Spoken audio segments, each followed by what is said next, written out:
Estás escuchando círculoculturalradio.com.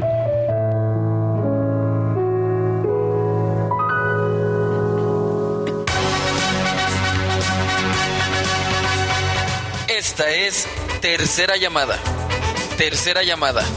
Comenzamos.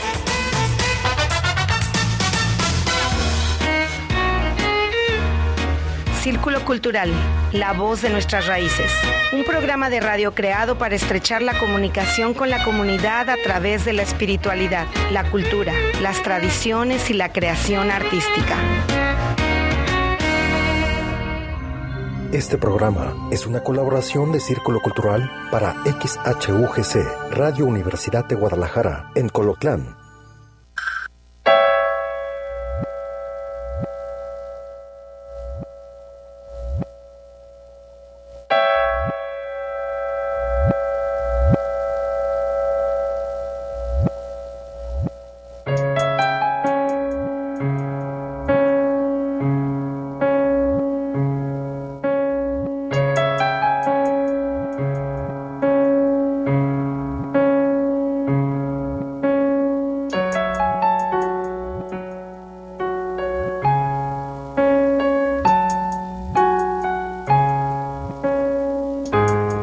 Oscurecía y como todas las tardes, la pequeña Lucía, con su muñeca en los brazos, se dirigía al patio de atrás.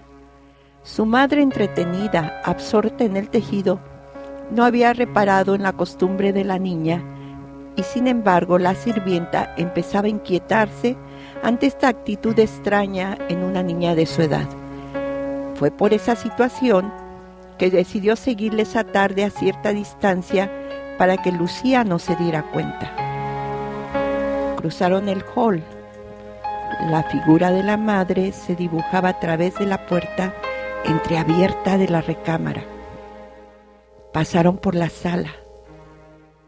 El gato que dormitaba en la penumbra abrió sus dorados ojos y la siguió con la cola erguida, alerta a las orejas. La niña de ensortijados cabellos, el gato y escondida la sirvienta caminaban en procesión silenciosa. Las duelas de madera rechinaban bajo los disímiles pies. Pasaron por el comedor. La niña volteó para ver si nadie la seguía. Apenas pudo la sirvienta esconderse en los pesados cortinajes de terciopelo. Al llegar a la cocina, el gato se trepó a la mesa y tiró una cazuela, que al caerse hizo un estruendoso ruido. Sin embargo, Lucía no se inmutó para nada. Estaba absorta viendo hacia la escalera que bajaba al patio de atrás. La sirvienta se detuvo. Vio cómo la niña llegaba hasta el penúltimo escalón. Vio cómo la niña le explicaba algo a la muñeca y la sentaba a su lado. Enseguida el gato se paraba enfrente de ella y se erizaba. Lucía comenzó a platicar con alguien invisible. Su voz le preguntaba y se oía y decía, ¿cómo era ese lugar? Si estaba más allá de la luna y las estrellas, si se viajaba encima de una nube, si allí las mamás querían a sus hijas y jugaban con ellas, o si habían mamás que dejaban a sus hijas jugar con sus amiguitos, y si en ese lugar los niños podían cantar y gritar o abrir las ventanas para jugar con los rayos del sol. Pasó mucho tiempo y la niña hablaba y hablaba, cada vez más entusiasmada. La luna brilló en lo alto del cielo. Hacía frío. Concha, la sirvienta, vio cómo Lucía besaba al aire y se despedía de un ser invisible. Regresaron a la casa, hicieron el mismo recorrido de la tarde, pasaron frente a la habitación de la madre, que estaba absorta en el tejido. El único ruido que se escuchaba era el de la mecedora que rechinaba en la madera. Ella con voz apagada preguntó: «Lucía, ¿eres tú?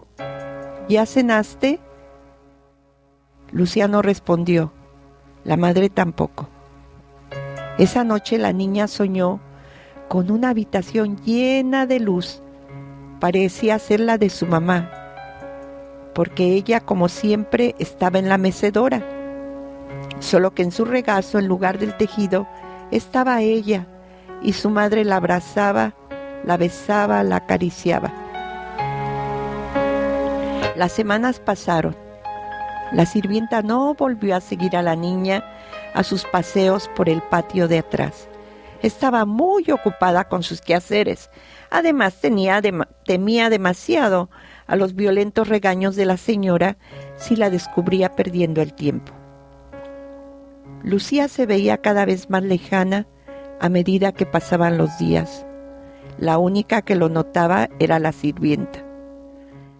La madre, como siempre, tejía y tejía en la soledad, como tratando de sostener con el estambre los días vacíos y las ilusiones perdidas. Ese día, como tantos otros, la niña pasó abrazando a su muñeca. Llevaba colgada en su espalda a un oso de peluche, especie de mochila en la que guardaba sus tesoros. El gato la seguía. Las horas pasaron, llegó la noche, llegó la mañana, y cuando Concha preparaba el desayuno, oyó los gritos desesperados de la señora. Lucía había desaparecido. No estaba en su recámara. La buscaron en el baño, en el jardín, en toda la casa, hasta que se le ocurrió a la sirvienta ir al patio de atrás. Allí, en el penúltimo escalón de las escaleras, se encontraban Lucía y el gato. Los dos estaban muertos.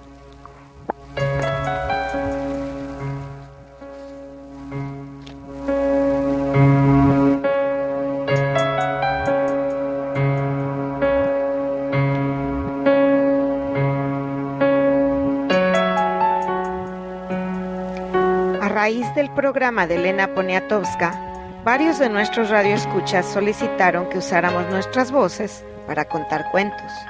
Así que, tomando en cuenta su petición, comenzaremos una serie de transmisiones que alternarán la programación usual de La Voz de Nuestras Raíces con episodios dedicados a la lectura de cuentos en español, en particular de autores latinoamericanos.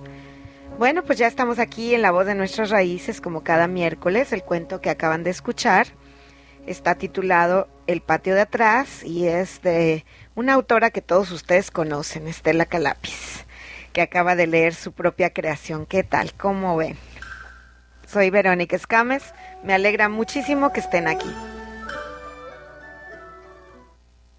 Hola, buenas tardes, yo soy Estela Calapis.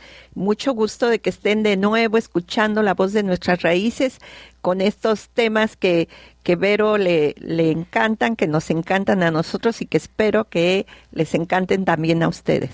Y bueno, pues ya ustedes saben que este programa es una producción de Círculo Cultural Radio y se transmite también a través de Radio Universidad de Guadalajara en Colotlán, lo cual agradecemos mucho. Ya vamos a cumplir 2 años de esta colaboración y bueno, les mandamos un enorme saludo tanto a los locutores de Radio Universidad de Guadalajara en Colotlán como a toda la audiencia, tanto de Colotlán como de Los Valles. Así es que, bueno, pues Miranda ya no debe de tardar, anda por ahí y nos vamos a ir como siempre al inicio de nuestro programa con la pregunta del día. Esta es la pregunta del día. ¿Cuál es tu cuento favorito? Ya saben que estamos aquí abiertos, los micrófonos, abierta el Facebook, el chat, y pueden decirnos cuál es su cuento favorito. No importa de qué clase de cuentos sea, se valen toda clase de cuentos. Y fíjense que a propósito de cuentos favoritos, a lo mejor este no es el favorito de Eva, que nos mandó uno desde España, de un autor español, un cuento pequeñito, que voy a leerles a continuación.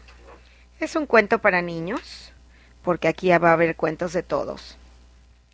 Y bueno, con esto ya iniciaremos nuestro programa y estamos esperando que nos manden sus cuentos o que nos digan cuál es su cuento favorito o que pues estén aquí con nosotros hablando. Y este cuento se llama El tío vivo y es de Ana María Matute, que estuvo escrito en España en 1926 y dice así: El niño que no tenía perras gordas merodeaba por la feria con las manos en los bolsillos, buscando por el suelo.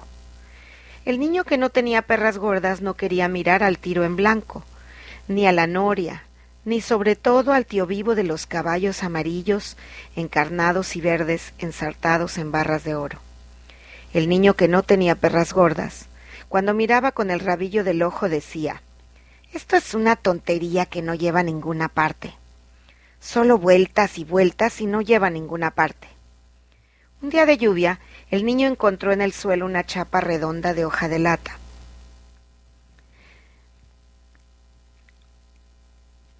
Ay, Dios mío, perdón, se me fue, sé que tiene la letra muy chiquitita. Para comprar todas las vueltas. Y aunque llovía y el tío vivo estaba tapado con la lona en silencio y quieto, subió en un caballo de oro que tenía grandes alas. El tío vivo empezó a dar vueltas y vueltas y la música se puso a dar gritos. Entre la gente gritaba y gritaba como él no lo vio nunca. Pero aquel tío vivo era tan grande, que nunca terminaba su vuelta, y los rostros de la feria y los tolditos y la lluvia se alejaron de él. Qué hermoso es no ir a ninguna parte, pensó el niño, que nunca había estado tan alegre como esa vez. Cuando el sol secó la tierra mojada y el hombre levantó la lona, todo el mundo huyó gritando, y ningún niño quiso volver a montar en aquel tío vivo. ¿Qué tal? Es un cuento para niños, pero muy parecido a lo que tú escribiste, Estela, ¿no? ¿Qué te parece? Curioso. Sí, es un cuento muy bonito. Les agradecemos muchísimo que nos manden sus historias, y le estamos mandando también de una vez un saludo a Malena Cid, que nos dice que Marianela es una bella historia. Así es que pues la tendremos en cuenta para los próximos programas, ¿no? A mí mi cuento favorito es Aura, de Carlos Fuentes. Es un cuento muy largo. Los hay largos y cortos. Sí. Fíjense que a propósito ahorita que dices de Aura estuvo prohibido en México, ¿sabes, verdad? Sí. Por una reverenda bobada. Pero bueno, eso ya es cuento de otro programa. de otro cantar. Bueno, fíjense que etimológicamente cuento deriva de la palabra latina computum, que significa cálculo, cómputo, enumeración, clasificación. De cálculo y enumeración pasó a significar la enumeración de hechos y por extensión cuento, que significa el recuento de acciones o sucesos reales o ficticios. La clasificación del cuento puede ser muy variada. Hay cuentos en verso, como poemas que narran hazañas, y cuentos en prosa que no deben sobrepasar a las 10,000 palabras. Hay cuentos populares que son narraciones anónimas de origen remoto, que generalmente conjugan valores folclóricos, tradiciones y costumbres y tienen un fondo moral. Los cuentos eruditos que son de intención culta y estilo artístico y variedad de manifestaciones. Ambos pueden subclasificarse en infantiles, fantásticos, poéticos y realistas. Y bueno, ya está aquí Miranda, lista. Siempre derrapando en esta cabina de radio. ¿Cómo están? Muy buenas tardes, soy Miranda Loca de la Maceta. Estamos transmitiendo en vivo desde Casa Círculo, en Redwood City, California. Ya dijimos que este es un programa en alianza con la Universidad de Guadalajara. Ya leímos un cuento de Estela, ya leímos un cuento que nos mandó Eva desde Madrid. Y bueno, vamos iniciando el programa. Muy Así bien. Es que... Oigan, pues finalmente el balconeo es puro cuento, ¿te das cuenta? Sí. Fíjense que este es un tema que me gusta muchísimo. Ahorita vamos a seguir platicando del asunto de la clasificación de los cuentos, pero todas las culturas tienen sus cuentos.